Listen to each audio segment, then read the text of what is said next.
Betrayal is equal to better understanding of human being. এটা আমি আমার পার্সোনাল এক্সপিরিয়েন্স থেকে বলছি।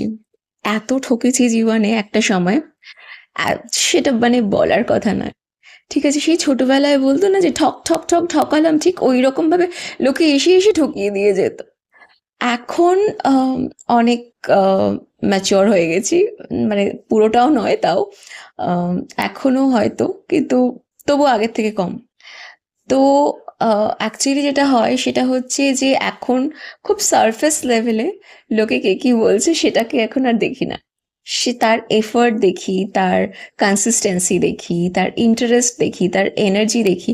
এই জিনিসগুলো দেখে মোটামুটিভাবে একটা আইডিয়া পাই। প্লাস আপনি যদি স্পিরিচুয়ালিও গ্রো করেন, যেটা আমার ক্ষেত্রে হয়েছে, সেক্ষেত্রে যেটা হয় সেটা হচ্ছে লোককে দেখে একটা আন্ডারস্ট্যান্ডিং, এটা মোটামুটিভাবে বোঝা যায় যে কে কিরকম, মানে আগে যতটা বুঝতে পারতাম না, এখন একটু একটু হলেও বুঝতে পারি। তো এই জন্য বলবো, জীবনে কোনো না কোনো একটা সময় টাফ টাইমের মধ্যে দিয়ে যে কোনো লোকের যাওয়াটা ভীষণ ভীষণ রকম প্রয়োজন এই মানুষ চেনার জন্য।